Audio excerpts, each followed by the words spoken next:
The 2JZ, an engine that was overbuilt for its time and even 30 years later is still used as a measuring stick for how easy power can be created. There's been stock rotating assemblies pushing north of 1,000 wheel horsepower through only 3 liters of displacement, which is ridiculously impressive, and the whole racing events have been created centered around this engine alone. Now before we break down the 2JZ and urban legends around its creation, we have to dive into how this engine even started. In 1986, Toyota's newest generation of inline-6 engines known as the 7M GE and the 7M GTE were the crescendo of the M family of engines. You could find these engines in Mark III Supras and second generation Toyota Soras and the Chaser and Crown in Japan. The 7M is a 3-liter inline-6 with an 83mm bore and a 91mm stroke, which is what we will call undersquare, or it has a longer stroke than the bore, which is beneficial for lower RPM torque production but limited by higher piston speed of the configuration.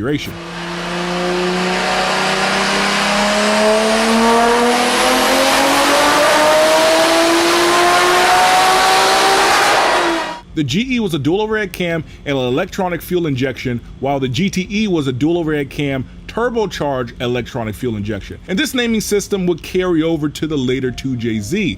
The 7M GTE could produce 232 horsepower on 5 psi boost pressure, which was like blowing through a straw, which meant with simple modifications like a boost controller, larger injectors, and fooling the ECU to not fuel cut, you can easily add 100 horsepower over the stock specs. The iron engine block and forged crankshaft gave the 7M a decently robust bottom end that could hold 500 horsepower fairly reliably as long as you address those head bolts.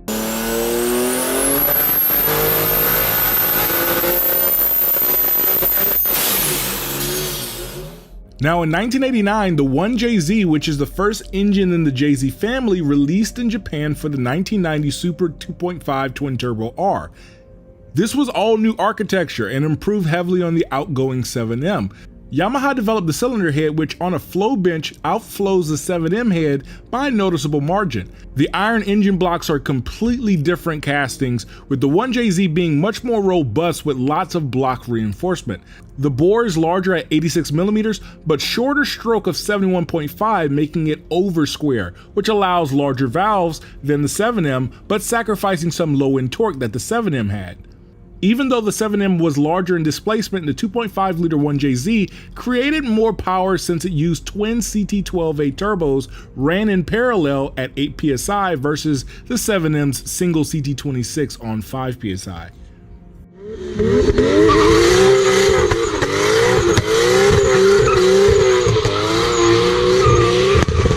By 1991, however, Toyota needed a larger version of the 1JZ to power its more luxurious saloons like the anticipated Aristo and the next generation of the Toyota Supra. So Toyota further improved on the 1JZ to get what we know as the 2JZ. This wasn't a Yamaha collaboration like the 1JZ, but rather Toyota's improvement on the already great design of the 1J. The 2JZ differs a good bit from the 1JZ, first by having a taller deck height, approximately 24mm taller than the 1JZ. Next, this is probably going to be very contrary to popular belief, but the 2JZ head outflows the 1JZ head by a nice margin of CFM. Back in the day, it was rumored that putting the 1JZ GTE cylinder head on the 2JZ block is a way to make more power on a budget. While partially true because the chamber volume on the 1JZ is smaller and it bumps compression, it still gets outflowed by the 2JZ GTE head, which has been tested countless times to flow better. Next, the 2JZ is a square engine, meaning that the bore and stroke are the exact same, 86mm. The 2JZ also has a more aggressive camshaft duration and lift, mostly because it's a 3-liter engine versus a 2.5-liter engine and needs more cam duration to get the air in to feed the extra 500 cc's of displacement. One of the most important differences in the 2JZ GTE and the 1JZ GTE is the turbocharger design. The 2JZ GTE uses a sequential twin turbo system, which in lower RPMs has all the exhaust gases routed to one of the turbochargers. This is to spool it quickly. Then as RPM increases, the second turbo is pre-staged and then a valve opens to allow the second turbocharger to provide boost. It was a very revolutionary technology for 1991, especially when compared to the simple twin turbo system on the 1JZ. Now, the factory output of this engine isn't what put the 2JZ in legendary iconic status. It's what you can do with some overnight parts from Japan.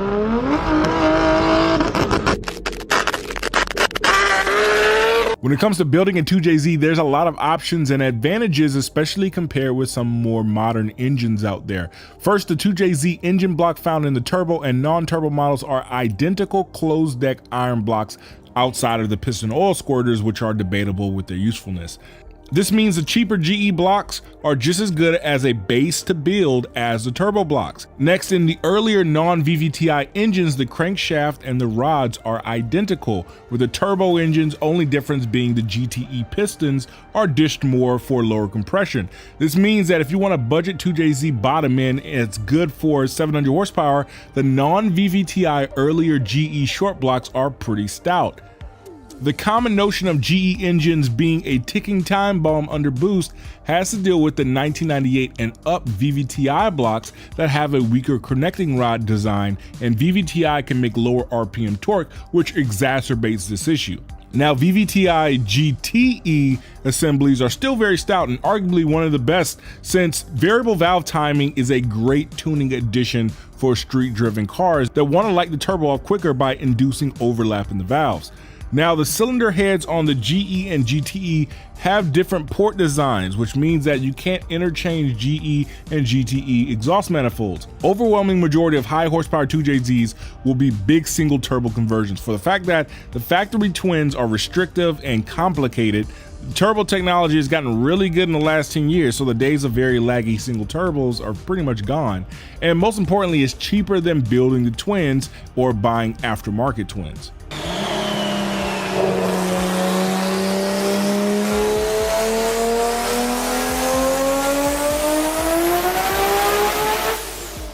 A key to the 2JZ's remarkable strength is its balance. All inline six engines, for the most part, naturally are very balanced, since they are just essentially two inline threes mirroring each other from end to end.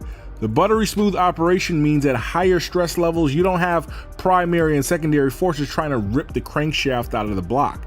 BMW still uses inline sixes in their performance cars because of how naturally balanced the inline six configuration is. Last but not least, reliability. Now, Toyota dominates this category of reliability, especially the 90s engines, and the 2JZ is no different. Even during its time, it was kind of advanced, but by modern standards, these engines are still very simplistic. Even the variable valve time system is the most rudimentary form of variable valve timing. The 2JZ, where it's going to suffer in the sense of reliability, or it's going to be previous owners that have abused these engines, and they heard about 2JZs make 1,000 horsepower stock, so they push these engines without the mechanical know-how, and they sometimes abuse these engines.